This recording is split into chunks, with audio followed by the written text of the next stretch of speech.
제 영상 댓글을 보면 이런 말씀하시는 분들이 있습니다. 경제씨, 왜 자꾸 정부를 비판하는 쪽으로만 가나요? 너무 부정적인 이야기만 하시는 거 아닙니까? 심지어 얼마 전 제가 국방비 1조 8천억 원이 미지급됐다는 내용을 다뤘을 때 저보고 가짜뉴스 퍼뜨리지 마라, 어디서 선동질이냐라며 날선 비판을 보내셨던 분들도 계셨죠. 자, 여러분. 이제 가짜뉴스가 아닌 걸 확인하셨습니까? 주요 언론사들이 단독 보도를 쏟아내고 정부에서도 결국 실무적인 문제가 있었다며 고개를 숙였습니다. 제가 왜 이렇게까지 목소리를 높였는지 이제는 조금 이해가 가시나요? 오늘 한번 터놓고 이야기해봅시다. 저는 특정 정치 세력을 지지하거나 반대하기 위해 이 자리에 서 있는 게 아닙니다. 이 나라, 우리 아이들이 살아갈 이 대한민국이 지금 너무나도 위태로운 신호를 보내고 있기 때문에 그 신호를 먼저 읽은 사람으로서 차마 입을 닫고 있을 수가 없는 겁니다.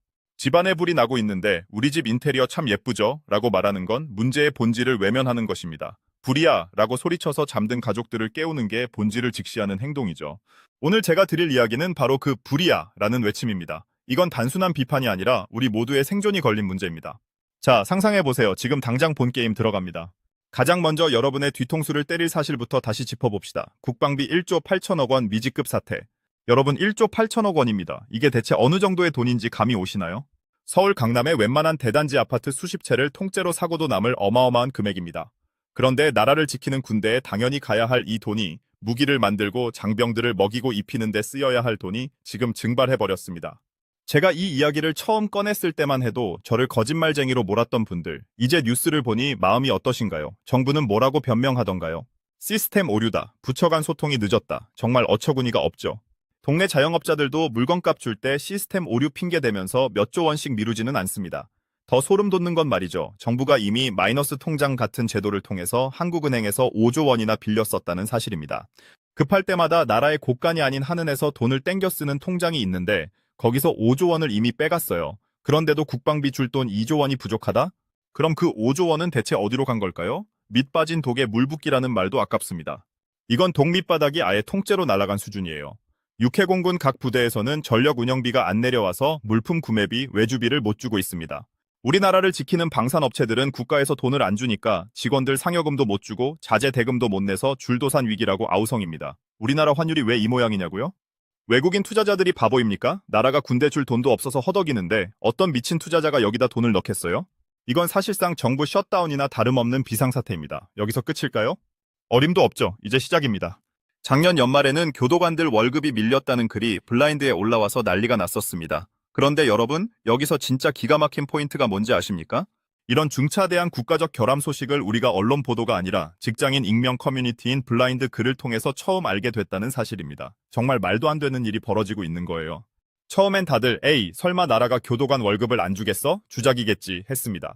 공무원 월급이 밀린다는 건 상상조차 할 수 없는 일이니까요.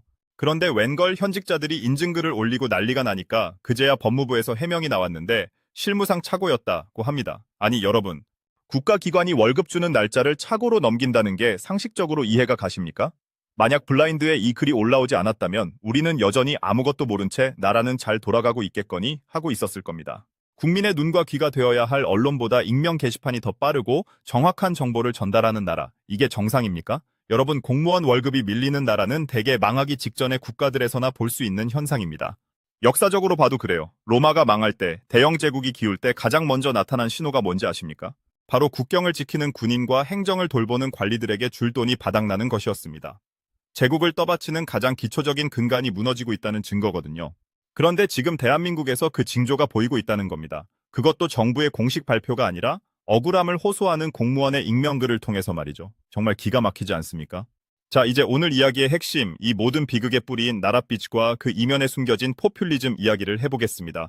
지금 우리나라 예산을 보면 정말이지 헛웃음만 나옵니다. 쓸만한 돈은 하나도 없는데 그 부족한 돈을 몽땅 빚을 내서 메우고 있어요.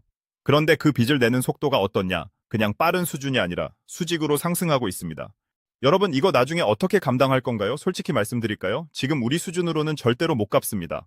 지난 30년간의 정권별 부채 추이를 한번 훑어봅시다. 김대중, 노무현, 이명박, 박근혜 정부 때까지만 해도 예산은 경제 성장 속도에 맞춰 조금씩 늘어나는 수준이었습니다. 경제가 이만큼 커지면 나라도 돈을 이만큼 더 쓰는 아주 상식적인 흐름이었죠. 그런데 문재인 정부 들어서 갑자기 빚 발행량이 어마어마하게 폭증하기 시작합니다.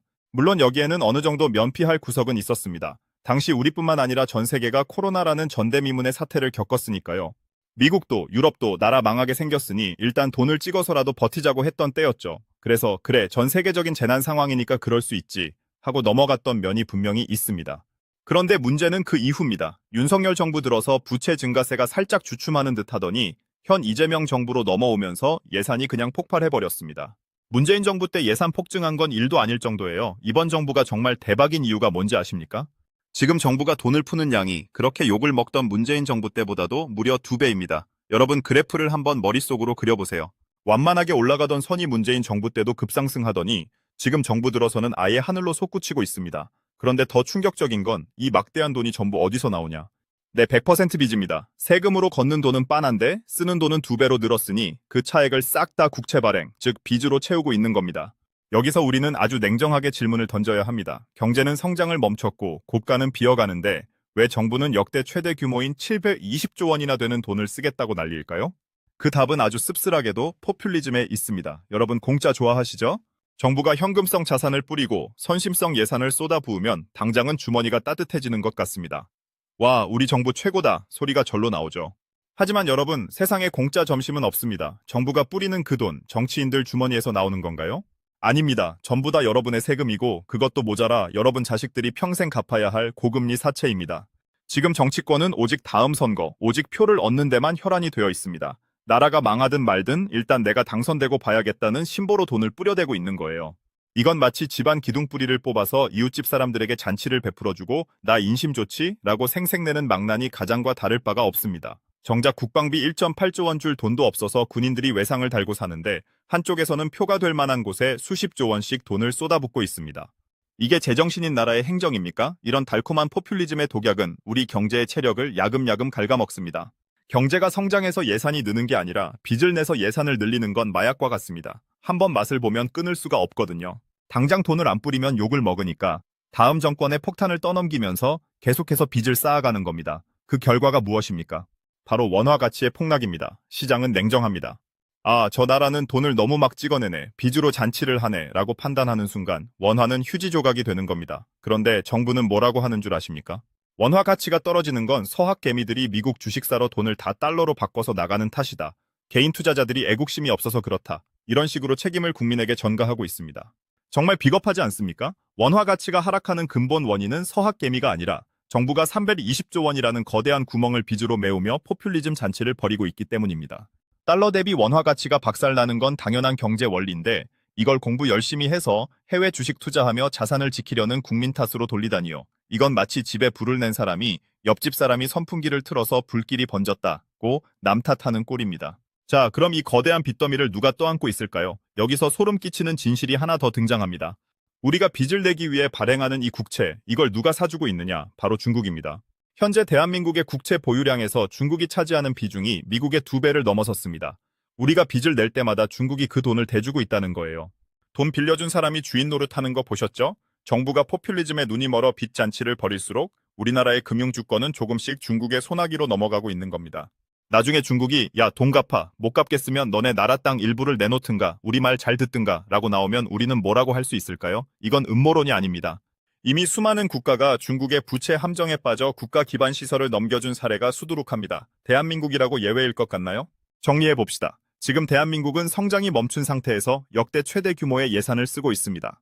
그 돈은 전부 빚이고 그 빚의 상당 부분을 중국이 사들이고 있습니다. 그 여파로 원화 가치는 곤두박질 치는데 정부는 그 책임을 서학 개미들에게 돌리며 눈을 가리고 있습니다. 국방비 줄 돈도 없고 교도관 월급 줄 돈도 없는 나라에서 720조 원이라는 역대급 포퓰리즘 예산 잔치를 벌이는 이 모순, 여러분은 이게 정상이라고 보십니까? 여러분이 지금 내고 있는 법인세, 소득세로는 이 비대한 정부를 절대 유지할 수 없습니다. 결국 부족한 돈은 전부 우리 자식들의 빚으로 남을 겁니다. 지금 당장 정부가 뿌리는 푼돈에 좋아할 때가 아니라는 말입니다. 그 돈은 여러분의 자녀가 평생 갚아야 할 무거운 사슬이 되어 돌아올 테니까요. 심지어 인구 구조는 어떻습니까? IMF가 이미 경고했죠. 한국은 세계에서 가장 빠르게 늙어가는 나라라고요. 2070년이 되면 우리 국민 2명 중 1명은 65세 이상 노인이 됩니다. 길거리의 절반이 어르신들인 나라에서 누가 이 천문학적인 나랏빚을 갚겠습니까?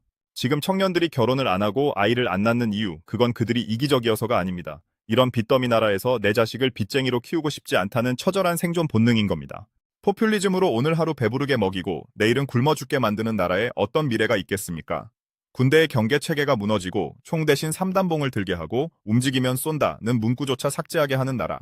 돈이 없어서 국방비를 외상 달고 공무원 월급이 밀리는 나라. 그런데 정작 예산은 역대 최대로 편성해서 빚으로 포퓰리즘 돈잔치를 벌이는 나라. 이게 2026년 대한민국이 마주한 잔혹한 현실입니다. 제가 왜 이렇게 목소리를 높여 정부를 비판하냐고요? 말씀드렸죠. 제가 이 나라를 사랑하기 때문입니다. 누군가는 깨어 있어야 하고 누군가는 이 폭주하는 기차의 브레이크를 밟아야 하기 때문입니다. 비판받는 게 무서워서 입을 닫고 있으면 우리는 정말로 되돌릴 수 없는 낭떠러지로 떨어지게 될 겁니다. 포퓰리즘은 달콤합니다. 하지만 그 끝은 파멸입니다. 베네수엘라가 왜 망했는지, 아르헨티나가 왜 그 꼴이 됐는지 우리는 똑똑히 지켜봤습니다. 대한민국은 다를 거라고요? 천만의 말씀입니다. 경제 원리 앞에 예외는 없습니다. 여러분, 이제 다시 묻겠습니다. 국방비 미지급 소식, 그리고 블라인드에서 터져나온 교도관 월급 미지급 사태가 아직도 가짜뉴스로 보이십니까? 아니면 우리나라가 보내는 마지막 비명으로 들리십니까? 오늘날 한국이 처한 이 참담한 결과는 우리가 그동안 눈을 감고 귀를 닫았던 대가일지도 모릅니다. 앞으로 우리는 눈을 뜨고 귀를 열고 세상이 어떻게 돌아가는지 명명백백하게 알아야 합니다. 정치인이 뿌리는 공짜 돈의 정체가 무엇인지, 그 돈이 우리 아이들의 미래를 어떻게 갉아먹고 있는지 똑바로 직시해야 합니다. 오늘 제가 드린 이야기가 여러분의 마음을 많이 무겁고 아프게 했을 거라 생각합니다. 하지만 불편한 진실을 마주하는 것만이 위기를 극복하는 첫걸음입니다. 솔직한 경제씨는 앞으로도 여러분이 꼭 알아야 할, 하지만 기성 언론이나 정치권에서 말해주지 않는 현실 경제의 민낯을 데이터와 팩트를 기반으로 끝까지 전달해 드릴 겁니다. 나라가 망해가는 징조를 그냥 방관하실 건가요? 아니면 지금이라도 현실을 직시하고 대비하실 건가요? 포퓰리즘의 달콤한 유혹 뒤에 숨겨진 날카로운 칼날을 보셔야 합니다.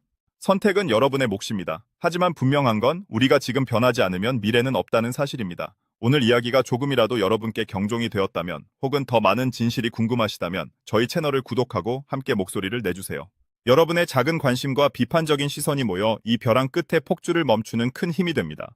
데이터는 거짓말을 하지 않습니다. 단지 사람들이 그 데이터가 말하는 진실을 두려워할 뿐이죠.